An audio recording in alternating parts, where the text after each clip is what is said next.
ডেস্টিনির রফিকুল আমিন সাহেব কারামুক্ত হয়েছেন।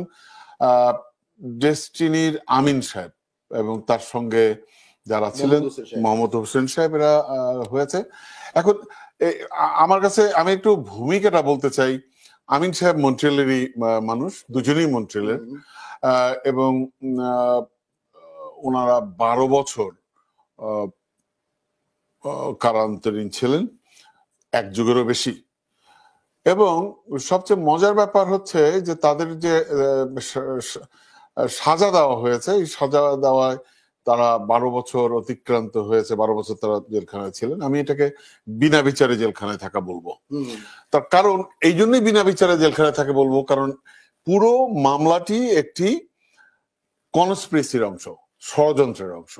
এবং এই ষড়যন্ত্রের হোতাটাই হচ্ছে যে এই যে আমরা যাদেরকে বলছি চোর ফ্যামিলি, যে পরিবারের সবাই চোর, আপনি স্ক্রিনে দেখতে পারেন,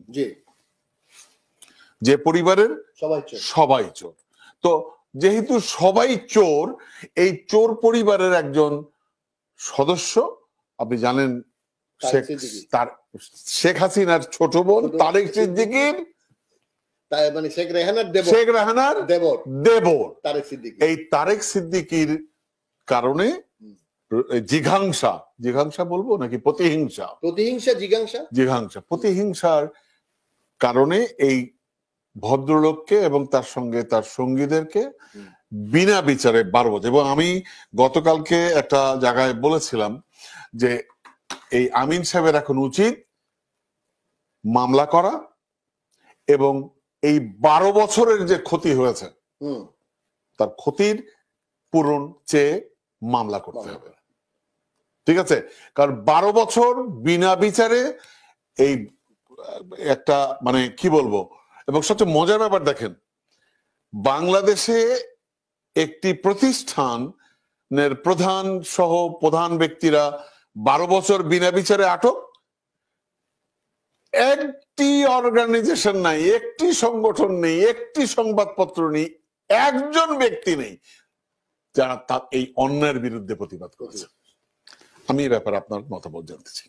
প্রথমেই আপনাকে বসে এই আপনার নাগরিক টিভিকে, আমাদের নাজমুস সাকিবকে আমি এই সাহসী পদক্ষেপ নেওয়ার জন্য, এই 45 লক্ষ মানুষ, রফিকুল আমিন এবং মোহাম্মদ হোসেনের, ওনারা আমাকে ফোন করছেন, আপনাদেরকে পায় নাই, আপনাদের প্রতি কৃতজ্ঞতা জানাইছে যে আমাদের পক্ষে কেউ কথা বলে নাই, একমাত্র নাগরিক টিভির টিটুর রহমান সাহেব এবং নাজমুস সাকিব সাহেব এবং আপনি, মানে আমাকেও অভিনন্দন জানাইছে, ধন্যবাদ জানাইছে। তো আপনাদের সাথে মনে হয় কথা বলতে পারে নাই উনি। আজকে আপনি যে প্রসঙ্গটা উঠাইলেন, এই যে এই পরিবারটা, আপনি 78 কোটি টাকা ক্যাশ নেওয়ার পরে বনানীর একটা জায়গা কিনে দেওয়ার নামে এই মেজর জেনারেল তারেক সিদ্দিকী এই ডেস্টিনির এমডি রফিকুল আমিন সাহেবের সাথে চুক্তিবদ্ধ হয়।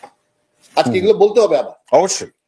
এবং পরবর্তীতে আর 12 কোটি টাকা দিয়ে, মানে 100 কোটি টাকার এই জায়গাটা আপনার রেজিস্ট্রি করানোর কথা। যখন রেজিস্ট্রি করানোর কথা বলে উনি টপসি টার্বি করছে 2010-11 সালের কথা বলতেছে এগুলা।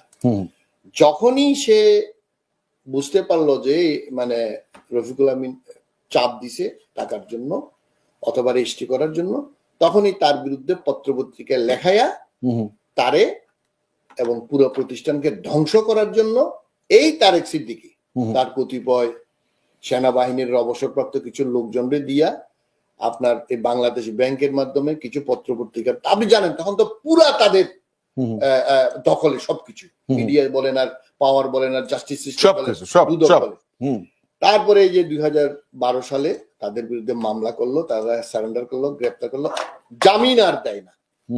আচ্ছা, এখন রফিকুল আমিনকে জেলখানার মধ্যে পাঠাইছে যে জমি রেজিস্ট্রি করে দাও, তুমি জেলখানা থেকে বেরিয়ে যাও। এবং সব না, বাবার বলছে যে তুমি যদি দেশ ছেড়ে যাও তাহলে আমরা, দেশ ছেড়ে যাও তাহলে চলে যেতে। উনি বলছে আমি দেশ ছেড়েও যাবো না, আমি এটা আমার একার সম্পত্তি, এটা 45 লক্ষ মানুষের সম্পত্তি। তো এখন তারা, আমি ওই আর লম্বা হিস্ট্রিতে যাব না, আপনার উনি এবং উনার চেয়ারম্যান মোহাম্মদ হোসেন সাহেব 12 বছর 3 মাস 5 দিন জেল কাটছে এবং বিনা বিচার। আচ্ছা, এখন প্রশ্ন হচ্ছে এই যে দুদক, এই যে বিচার বিভাগ, এই যে আজকে আমরা বলছি ডক্টর মোমেন সাহেব এখন দুদকের চেয়ারম্যান হয়েছে, দুদকের চেয়ারম্যানকে আমি অনুরোধ করব, যদি আমাদের আজকের কথা শুনেন, এই যে 78 কোটি টাকার কথা কোথাও লেখা আছে কিনা এই মামলা, তাই না? যদি 78 কোটি টাকা যদি আপনাদের দুদকের তদন্তে না থাকে, এই দুই আইও, একজনের নাম হচ্ছে মজাহার আলী, আরেকজন হচ্ছে Tauhid Hossain, if I am not wrong, এই দুজনকে প্রশ্ন করি, ডক্টর মোমেন সাহেব আপনি এই দুই শয়তানকে, এই দুই হাসিনার দালালকে, এরা নিশ্চয়ই এখন চাকরিতে আছে আপনার ওখানে, ডাইরেক্টর ডেপুটি ডাইরেক্টর এই লেভেলে থাকবে, ওরা এই মেজর জেনারেল তারেক সিদ্দিকে বাঁচানোর জন্য পুরা কুট চাল চালে দিয়া, এই চুপ্পু তখন কমিশনার ছিল দুদকের, তাকে দিয়া, কমিশনার তদন্ত ছিল সে, তাকে দিয়ে আপনার একটা কেস সাজাইলো, কেস সাজাইয়া আপনার তাদেরকে জামিন দিল না 12 বছর 3 মাস, প্লাস এই মামলার সর্বোচ্চ, এই ধারার সর্বোচ্চ সাজা করতে পারবে 12 মাস, এই 12 বছর। এখন 12 বছর যদি আপনি জেলে থাকেন, আপনি জামিন পাবেন না কেন? আপনি জামিন দিচ্ছেন না কেন? ওই যে তারেক সিদ্দিকী, হাসিনা, রেহানা, এই যে চোর পরিবার, ডাকাত পরিবার, বদমাইশ পরিবার, ফ্যাসিস্ট পরিবারের এই যে খুন গুমের এই যে মূল নায়ক তারেক সিদ্দিকী, এই তারা এই মোহাম্মদ রফিকুল আমিন এবং মোহাম্মদ হোসেন সহ ওনার স্ত্রী এখনো জেলে, এবং আরো অনেকে এখনো জেলে, জেলে একজন মারাও গেছে। আপনারা বা আমরা কথা বলার পরে এখন শুনছি জেনারেল হারুন জেলে ঢুকছে, এতদিন তো সে জেলে ছিল না, তাইলে জেনারেল হারুন জামিন পাইলে রফিকুল আমিন জামিন পাইল না, বিচার হোক।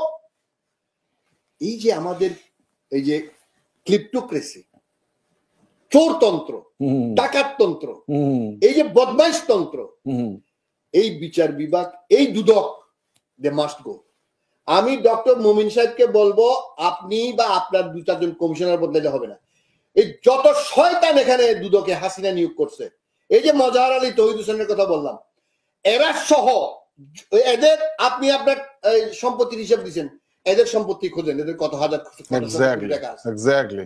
আর রফিকুল আমিন সাহেবকে আপনি যে আহ্বান জানালেন, আমি রফিকুল আমিন এবং মোহাম্মদ হোসেন সাহেবকে অনুরোধ করব, আপনারা 12 বছর 3 মাস 5 দিন জেল কাটছেন, এখন বের হয়েছে, শুনতেছি আপনাদের পিছনে এখন হাজার হাজার মানুষ এখনো আপনাদেরকে বিশ্বাস করে আপনাদের পিছনে আসছে।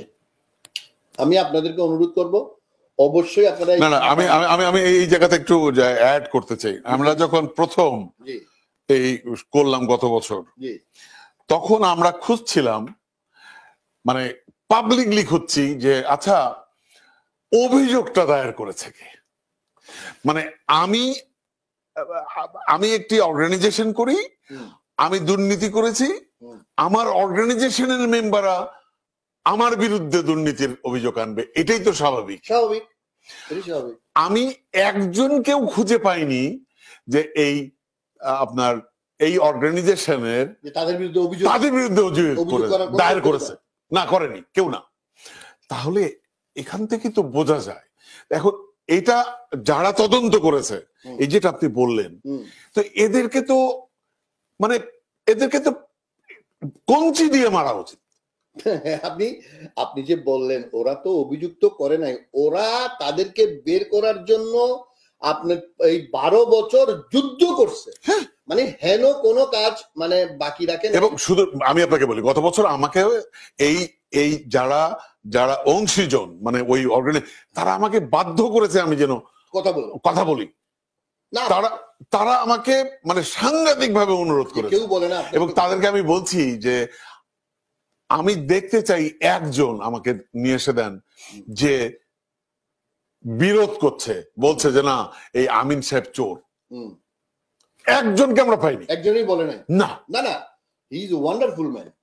আপনি এই মানুষটা হাজার এই উনি এবং মোহাম্মদ হোসেন সাহেব সহ পুরা গ্রুপটা হাজার হাজার লক্ষ মানুষের কর্মসংস্থান করছে, এবং উনি তো হোয়াইট কালার না, উনি একদম সাধারণ ছেলে পেলেদেরকে গ্রাম থেকে উঠে আনছে, তাদেরকে লাইফস্টাইল শিখেছে, শুধু টাকা পয়সা না, এক্স্যাক্টলি লাইফস্টাইল শিখেছে। কেউ আন্ডার গ্রাজুয়েট, কেউ এসএসসি পাস, কেউ ক্লাস 4 পাস, কেউ 8 পাস, এটা কোনো ব্যাপার না। মানে উনি তাদেরকে প্রশিক্ষণ দিছে, তাদেরকে উনি শিখাইছে। এই যে আজকে যে তাদেরকে আপনি 12 বছর রাখলেন, 12 বছর থেকে বের হওয়ার পরও আপনি অবস্থা দেখেন মানুষ কিভাবে তাদেরকে সাপোর্ট করে যাচ্ছে। আমি তো মনে করি দেশের জিডিপিতে উনি 400 কোটি টাকা 2012 সালে যে আপনার ট্যাক্স, সেটা বড় কথা না। উনি তো, আমি মনে করি উনাকে যদি কাজে লাগানো যায়, সে যেই ধরনের দেশে থেকে, he is a Canadian citizen, দরকার কি পড়ছে ওখানে টাকা, কিন্তু সে দেশে গেছে মানুষকে উদ্বুদ্ধ করে। এই যে তার যে উনি আমাদের এই শহরেরই বাসিন্দা, আমি শুনলাম এখানেই উনি থাকতো আশেপাশে। এক্স্যাক্টলি, তো দুজনেই। দুজনেই। এবং এখন আমি তত্ত্বাবধায়ক সরকারকে ধন্যবাদ দিব। আমি প্রথমে আজকে ধন্যবাদ দিব এই জন্য, এই যে 35A একটা ক্রিমিনাল প্রসিডিওর কোড আছে, সেটা হচ্ছে আপনি যদি 12 বছর খেটে যান, এই যদি এই ধারা অনুযায়ী হয়, তাহলে তাকে অটোমেটিক, তারপরে উনি 3 মাস বেশি কাটছে, এটা আমরা নিয়ে অনেক সমালোচনা করছি, এখন আর করতে চাই না। আমি প্রধান বিচারপতি বা বিচারক যে বিচার করছে, অ্যাটর্নি জেনারেল এবং আসিফ নজরুল সাহেব আইন উপদেষ্টা, আমি আসিফ নজরুল সাহেবকে ধন্যবাদ জানাবো। অবশ্যই আমরা ধন্যবাদ জানাবো যে 35A এখানে আপনি প্রযোজ্য করে উনাকে রিলিজ আপাতত দিচ্ছে। যদিও উনাকে এই যে এই ভুয়া তদন্তের মাধ্যমে উনাকে শাস্তি দিছে, তো অবশ্যই রফিকুল আমিন সাহেব, আমি মনে করি উনি কোয়াশমেন্টে যাবে এবং অবশ্যই কম্পেনসেশন চাইতে হবে। অবশ্যই অনেক হাজার হাজার লক্ষ লক্ষ মানুষের যে কর্মসংস্থান যে মানুষগুলা করছে, তাদের দিকে চেয়েও যে এতদিন যে তাদেরকে জামিন দিল না এবং এত মানে লুজ করলো দেশ, আমি মনে করি দেশ লুজ করছে তাদের মতো মানুষকে। রফিকুল আমিন সাহেবের কথা বলার জন্য আপনার প্ল্যাটফর্মে তো কথা বলছেন, আমি কারোর নাম বলতে চাই না, অনেককে অনুরোধ করছিলাম, কেউ কথা বলতে চাই, কেউ কথা বলে নাই। আমি এগুলোর নাম বললে হয়তো এগুলা অন্যরকম কন্ট্রোভার্সি হবে, সেগুলো বলতে চাই না। তো আমি এই যে সরকারের পরিবর্তনের মাধ্যমে যে বিচার বিভাগের যে একটু চেঞ্জ হচ্ছে, আমরা অনেক সমালোচনা করছি, তারপরও হয়তো ধীরে ধীরে চেঞ্জ হচ্ছে। আমরা চাই না, কোনো মানুষই পারফেক্ট না, মানে ওনারা অনেক ভুল করতে পারে, কিন্তু তারা যে জামিন দিল না 12 বছর, এটা অন্যায় করেছে, এটা অনেক অন্যায় করছে। আমি পরিশেষে আবার নাগরিক টিভির প্ল্যাটফর্মকে আপনাদেরকে ধন্যবাদ দেব, কারণ আমি যদি আপনি সুযোগ না দিতেন আমিও কথা বলতে পারতাম না। এবং এখানে যে দুজন লয়ার, ব্যারিস্টার সারোয়ার হোসেন সাহেব এবং ব্যারিস্টার ভৌমিক, ওনারাও আসছেন, আরো অনেকে আসছেন, আমরা এটা নিয়ে কথা বলছি, আজকে খুব ভালো লাগছে। এবং সাকিব স্পেশাল রিপোর্ট করেছে, আমাদের সাকিব তো ওয়ান্ডারফুল। সাকিব তো মানে যে রিপোর্টটা করছে এবং ওখানে সত্য তুলে ধরছে, অনেক কষ্ট করছে, অনেক তথ্য সংগ্রহ করছে, এবং আমি মনে করি আপনাদের প্ল্যাটফর্মের সত্য কথা তুলে ধরার জন্য হয়তো এটা অনেক কাজে আসছে, এবং সেটা বিচার বিভাগের গোচরীভূত হয়েছে এবং অ্যাটর্নি জেনারেল অফিসে গোচরীভূত হয়েছে যে এরকম একটা অন্যায় হচ্ছে।